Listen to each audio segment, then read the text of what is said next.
예, 안녕하세요, 여러분들 반갑습니다. 네, 오전에는 전반적인 글로벌 시장 지수, 주시장 경제의 환경을 좀 살펴보도록 하겠습니다. 네, 다우가 마이너스 0.04. 근데 계속 좀 빠지죠. S&P 500도 마이너스 0.45. 나스닥도 마이너스 1.16. 러셀 지수가 0.09로 선방해줬죠. 유럽 증시는 혼조세 모양새입니다. 그리고 금값은 온스 한 1900달러 정도. 유가는 69.37달러. 아직까지 뭐, 예. 최근에 러시아 반란으로 인해서 중단된 석유 시장이 약간 올라갈 거라고 예상을 했지만 아직은 뭐 70달러까지 올라가진 않고 69.37달러 정도입니다. 비트코인이 최근에 3만 달러죠. 아직까지 3만 달러 수준에 머물러 있네요. 채권 금리는 계속 3.7달러 수준인데요. 채권 금리는 크게 변동성이 없네요. 네, 요 정도 보게 되면 제가 보기에는 오늘장 뭐 큰 변동성은 없었고요. 음, 뭐 모기지 재앙에 대해서 얘기를 하긴 하는데 수백만 명이 집을 불능으로 밀려나면서 영국에서 모기지 재앙이 발생했습니다. 이런 얘기가 나오네요. 주택담보대출에 대한 지불 능력에 대한 한계, 요걸 얘기하고 있습니다. 그 다음에 최근에 또 이슈가 반란이 있었죠, 러시아에서. 이런 것도 있었고. 그 다음에 우선 지수를 볼게요. 좀 더 명시적으로, 직관적으로. 네, 다우를 보시게 되면은 다우가 좀 계속 빠지고 있죠. A, B, C 파동으로 빠지고 있네요. 나스닥도 올라갔다가 하락하는 모양새. 계속 빠지죠. S&P 500도 하락. 그러니까 조정이죠, 뭐. 필라델피아 반도체 지수는 그래도 반등을 해줬습니다. 하락하다가 반등. 니케이 지수 1번 지수도 조정. 큰 흐름을 볼까요? 조정. 대만 각건도 조정. 독일도 조정. 프랑스도 약간 조정. 반등하긴 했지만. 베트남은 계속 올라가고. 네, 중국 증시가 요새 안 좋죠. 중국 증시가 많이 빠진다. 홍콩 쪽도 빠지고. 유로존은 유럽은 그래도 약간 버티긴 하는데 그래도 뭐 조정은 맞아요. 항생도 약간 조정.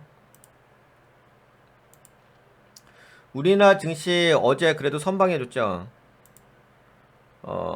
그래도 아직은 뭐 상승 추세는 유지하고 있는데 약간 글로벌 증시가 약세 모양새가 있어서 물론 이제 그래도 뭐 상승 방역형 화이트 캔들들은 나와주긴 했습니다. 뭔가 그래도 약간은 좀 반등해 주려고 하는 모양새. 그래 중간중간에 양봉 캔들은 나오긴 하네요. 물론 추세적으로 하락이긴 하지만 추세적으로 좀 명확하게 그어드린다면 하방이죠. 하방에서 약간 양봉 정도 나온 거 그렇게 보시면 돼요. 코스닥은 그래도 버티긴 하네요. 물론 추세적으로는 하락은 맞습니다. 하방은 맞는데 그래도 뭐 크게 빠지지는 않았어요. 나름대로 뭐 선방해주는 모양새.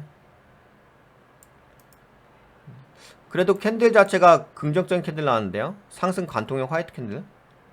상승 관통형 화이트 캔들이면 보통은 상승 확인형 캔들 나오거든요. 여하튼간에 코스닥은 좀 강하게 반등해줬습니다. 뭐 이렇게 보면 뭐 전반적인 지수의 흐름을 알 수 있긴 하겠죠.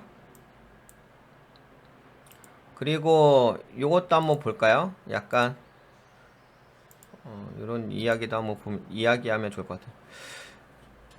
아델님들 안녕하세요. 나라님들 안녕하세요. 6월 27일 헤드라인 뉴스인데 미국의 기업 2분기 이익이 팬데믹 이후 최악으로 예상된다고 합니다. 이제 뭐 조만간 뭐 한 달, 아니 두 달 정도 있어야 되나? 한두 달 있으면은 2분기 실적이 발표가 될 것 같은데, 뭐 예상으로는 네, 최악이라고 하는데요. 여하튼 간에 뭐 1분기보다는 2분기가 좀 안 좋게 나오나 봐요. 참고해 보시고요. 미국의 주택 시장이 반등했다. 생애 첫 주택 수요는 증가고 고금리의 공급은 줄어든다. 주택 시장이 요새 약간은 반등하는 면이 있어요. 그래서 약간 요새 뭐 여러분들한테도 얘기해드렸잖아요. 주택 시장 제가 올라간다고 얘기했잖아요. 근데 이게 뭐 견조하게 올라가는 거 아닌 거 아시죠? 문제가 있는 상태에서 올라가는 거니까 뭐 현재 올라가는 것이 진짜 뭐 대세 상승 이렇게 관점으로 보시면 안 되는 거 아시죠, 여러분들? 대세 상승은 아니에요.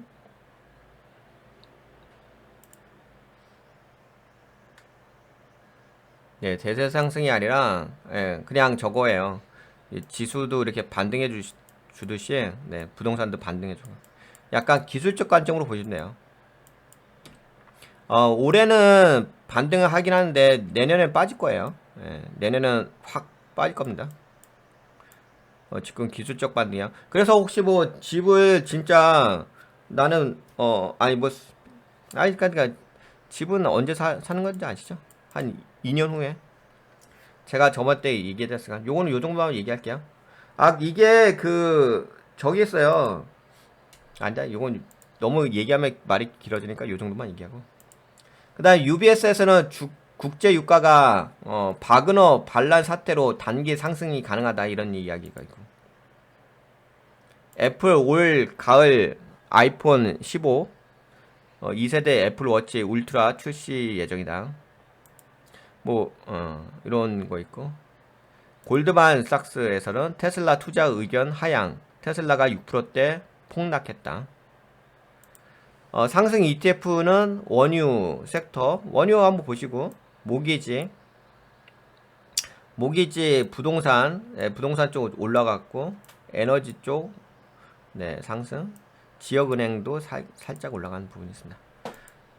오늘은 성장주는 좀 빠졌죠? 그렇게 보시면 될 것 같고.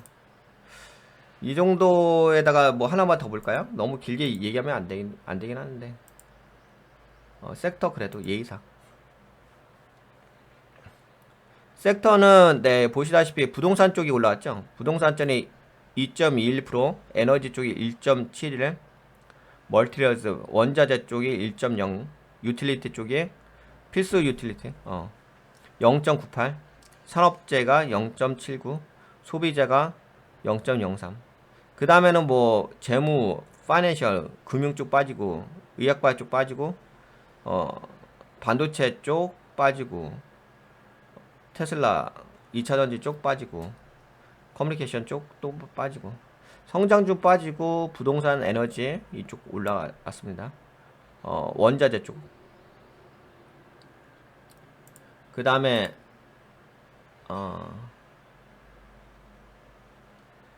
맵을 보게 되면은 네, 테슬라가 마이너스 6.06% 빠졌고 아마존 마이너스 1.5, 구글이 마이너스 3.27, 메타가 마이너스 3.5. 근데 여튼 성장주 다 빠졌네요. 뭐 이거 다 일일이 얘기하는 것보다. 나이키는 2.03 올라왔고, 나이키면 뭐 섬유 쪽, 의류 쪽 보시면 되겠죠. 엑슨모빌하고 쉐브론 올라왔죠. 1.85, 1.76. 유가 쪽 좀 살짝 올라갔어요. 홈디포라고 한다면 뭐 건설 쪽, 주택 쪽, 개조 이런 거니까. 네, 홈디포. 건설 쪽 좀 올라왔다. 우리나라 건설 시장도 한번 살펴보시고요. 엔비디아가 좀 많이 빠지겠죠. 엔비디아가 마이너스 3.74.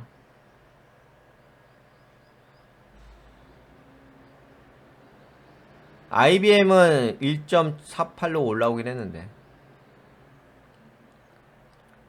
일부 세미컨덕 반도체 쪽 올라온 기업들도 있어요. 근데 엔비디아가 마이너스 3.74%로 좀 많이 빠졌다. 테슬라하고 엔비디아 최근에 많이 올라왔던 건데. 근데 메타도 오늘 빠졌는데. 메타가 마이너스 3.5% 빠졌고. 예, 빅테크주 빠진 거죠. 부동산 쪽은 올라왔다. 부동산 오늘 뭐 건설 쪽 좀 참고해 보시고요. 유틸리티 쪽, 그다음 원자재 쪽 올라왔고. 아, 이쪽이 올라오긴 했네. 이렇게 나눠서 보시면 돼요.